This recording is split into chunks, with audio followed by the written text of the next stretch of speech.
Comme vous le savez tous, les causes d'immunodépression sont multiples, qu'elles soient congénitales ou acquises. Et celles-ci ont les lésions proctologiques ont essentiellement été étudiées à l'échelle de la population immunodéprimée chez les patients atteints du VIH. C'est donc dans cette population que nous avons basé cet exposé. En effet, au sein de cette population, on dispose d'un recueil clinique assez important et c'est au sein de celle-ci qu'il existe des recommandations nationales. Le but du dépistage proctologique, comme on va en parler, va être de faire diminuer l'incidence du cancer anal qui est largement augmentée dans cette population. Ainsi, depuis 2010, avec le rapport Gagny confirmé en 2013 avec le rapport Morla, il est conseillé et recommandé de réaliser un dépistage annuel des patients séropositifs HIV ayant des rapports anoréceptifs et ou un antécédent de condylome ou de dysplasie anogénitale. L'examen proctologique sera un examen proctologique standard avec une inspection de la marge anale et une anoscopie standard. On recommande également l'application de solutions d'acide acétique dilué pour essayer de révéler des lésions petites ou planes. Au CHU du Puy-Train, depuis 2012, nous avons monté en concertation avec le service de maladies infectieuses, de dermatologie et notre service de gastro-entérologie une consultation multidisciplinaire où justement nous dépistons les patients selon les recommandations. Au sein de cette consultation exerce un gastro-entérologue, une dermatologue et une infirmière de consulte et nous dépistons et traitons l'ensemble de ces patients. Quelles pathologies retrouve-t-on justement chez eux? Elles sont dominées par les lésions secondaires à l'infection par le papillomavirus, qu'il s'agisse de condylome, de la dysplasie anale, plus rarement de la tumeur de Buske-Loewenstein, la maladie de Bowen et enfin le carcinome épidermoïde. Quelques rappels concernant l'HPV, c'est un virus qui comprend plus de 120 génotypes, une centaine sont spécifiques à l'humain. Ils sont classés en fonction de leur tropisme pour les kératinocytes des épithéliums malpighiens et de leur potentiel oncogène. Le groupe le plus oncogène justement sont les génotypes 16 et 18. Il faut savoir que les co-infections sont très fréquentes, peuvent atteindre dans les études jusqu'à 2/3 des patients et qu'il s'agit d'un virus extrêmement contagieux puisque le simple contact suffit et donc que les préservatifs ne sont pas suffisants pour protéger de la contamination.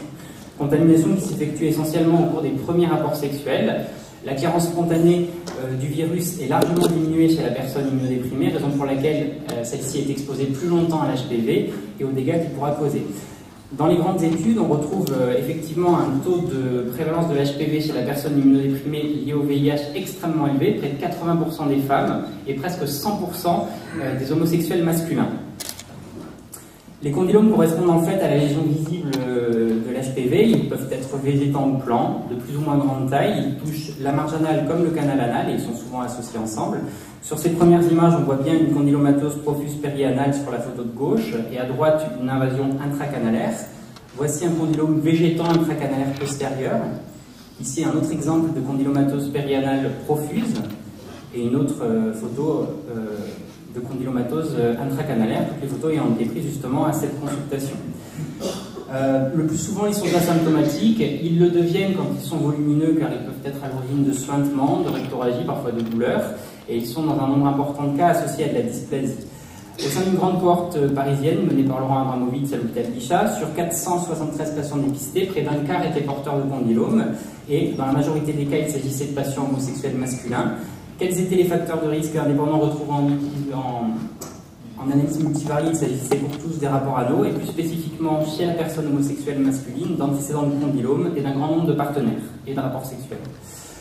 La dysplasie anale, je vous rappelle donc que condylome et dysplasie c'est pas la même chose, hein, la dysplasie pouvant apparaître sans condylome, qui est recueillie essentiellement par recueil histologique, de plus en plus par frottis.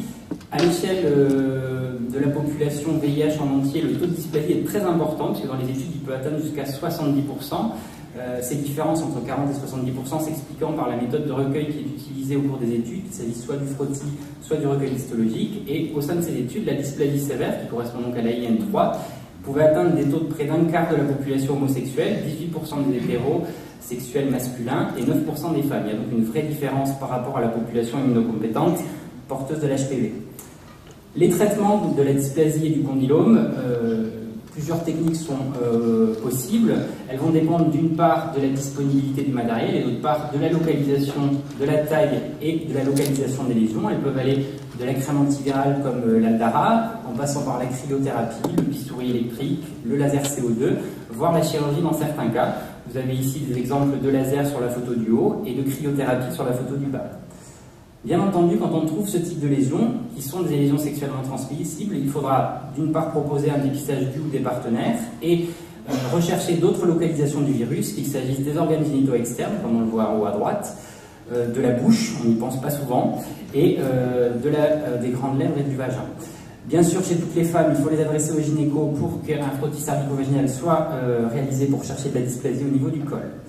La surveillance, outre les recommandations de surveillance annuelle, il n'y a pas de recommandation nationale sur la surveillance juste après traitement. Donc ce qu'on propose et ce qu'on fait au CHU, on s'est inspiré de Laurent Abramovitch-Abisha, on contrôle les patients 2 mois après un traitement. S'il n'y a pas de récidive, on double l'espace de surveillance jusqu'à atteindre 1 an. La surveillance est donc préconisée par contre à vie, et ça il faut bien leur expliquer. Mais avec un minimum d'éducation, ces patients sont très très réceptifs et ils sont vraiment observants et ils viennent toujours à leur consultation. La tumeur de Buskell-Ovenstein, donc ça c'est beaucoup plus rare, il s'agit en fait d'un condylome géant qui est lié au génotype 6 et 11. Ici vous avez une photo assez spectaculaire. Hein. L'évolution est relativement lente. Il faut savoir que le taux de dégénérescence dans le carcinome épidermoïde invasif peut atteindre 1 quart des cas. Le traitement, comme vous en doutez, va reposer essentiellement sur l'exérèse chirurgicale, qui, comme sur l'exemple ici, risque d'être délabrante, car on peut rapidement devenir infiltrant. Et malgré cela, le taux de récidive est très important, donc la surveillance de ces patients est vraiment indispensable.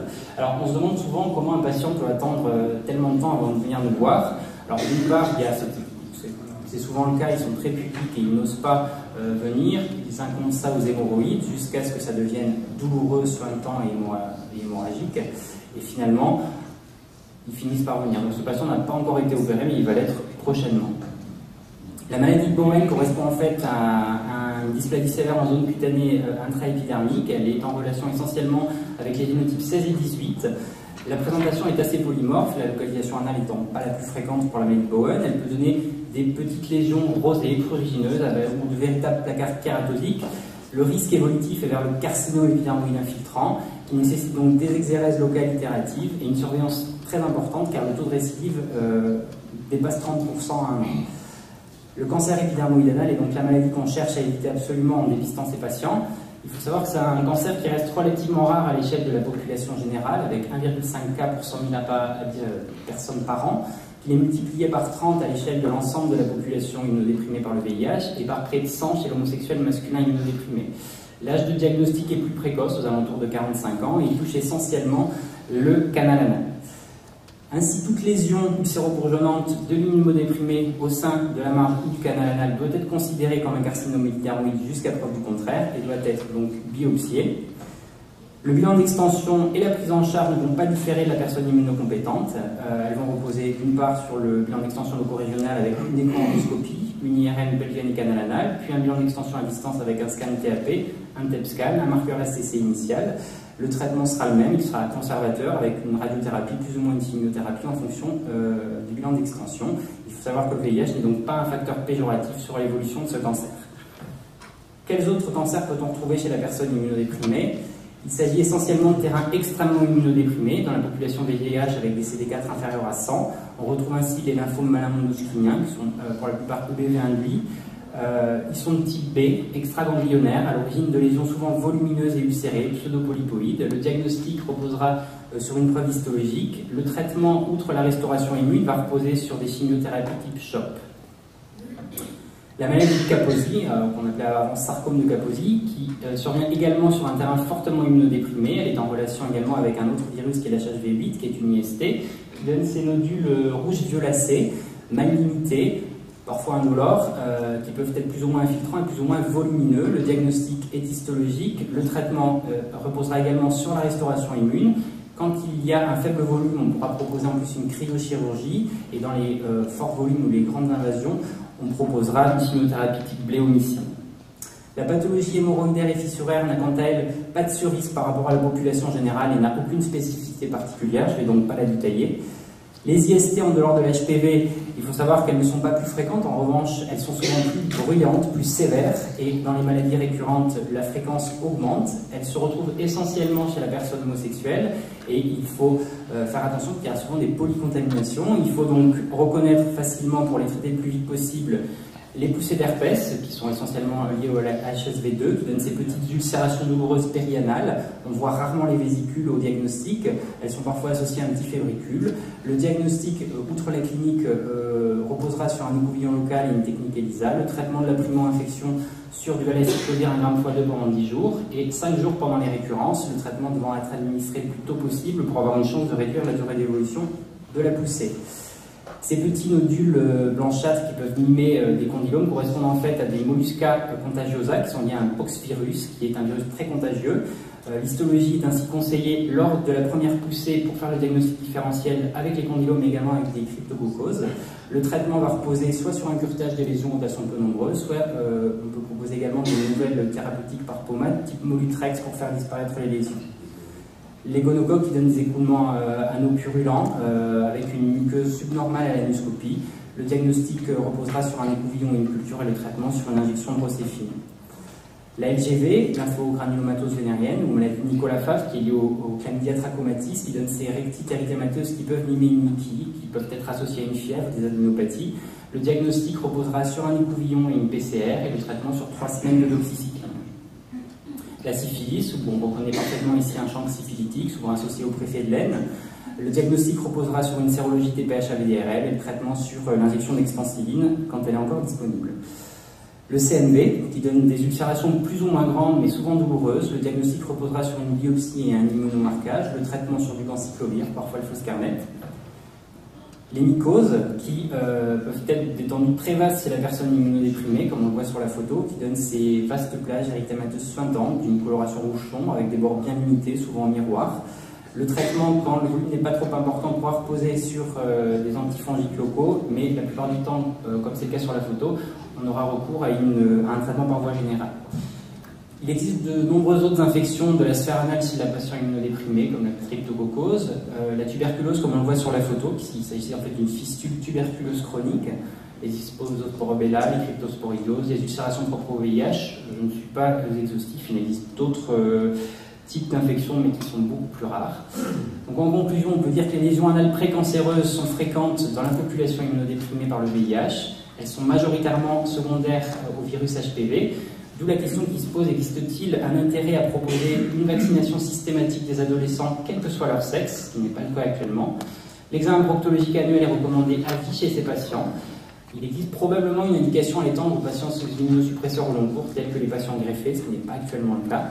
Et bien sûr, chez ces patients, dès qu'une lésion est visible, même si elle correspond à une clinique spécifique, il est important de réaliser une histologie pour ne pas passer à côté de lésions dysplasiques. Je vous remercie.